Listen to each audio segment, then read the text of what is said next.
Sadness and anger in Lima, St. James after a 74-year-old woman was set on fire a few days ago. Her family, still coming to grips with the incident, is disappointed with how the Cornwall Regional Hospital responded when she was taken there for treatment. TVJ's Kalisha Williams has that story. This is the only entrance to and from Lima, a small farming community in east central St. James. During the day, vehicles travel along the road at the peril of potholes, but at nights it gets quite lonely, making travelers an easy target for criminals. It's where 74-year-old Evelyn Blair was attacked and set ablaze on Thursday, sending the community in mourning. Days later, her family is speaking out. I feel it for her. I'm gladly appreciate the things that I'd done for her.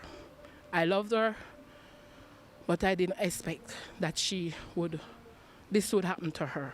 I woke up on Thursday morning and I saw several missed calls from some family members, aunts and cousins.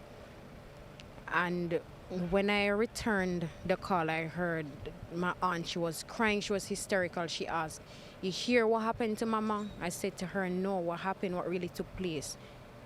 I got scared. She said, "Somebody went in on her, attempted to rape her, and I guess she had a machete or something, and she, I don't know, scare off the person."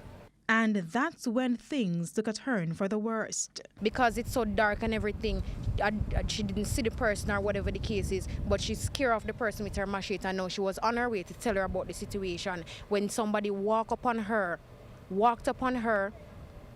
poured gasoline on her, pushed her down, light her on fire, light my grandmother on fire.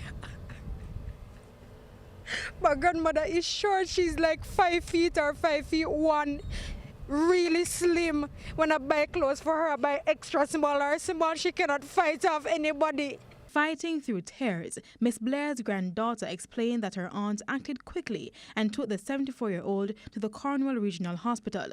But it was there that she would take her last breath. We were told the service provided by hospital staff further compounded the situation. When I went in there and I looked at my grandmother, that was not the same person. Her eyes spaced shut, tongue sticking out of her head.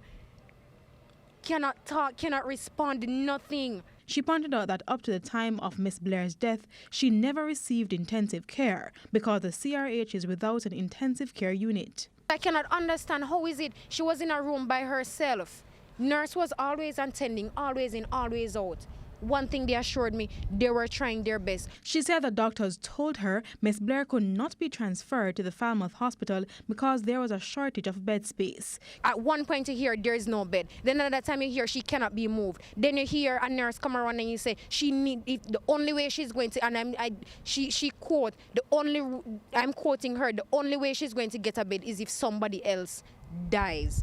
And we cannot sit around hoping for another family to lose their loved one, for our loved one to get care. It doesn't make any sense. It's ridiculous. Kalisha Williams, TVJ News.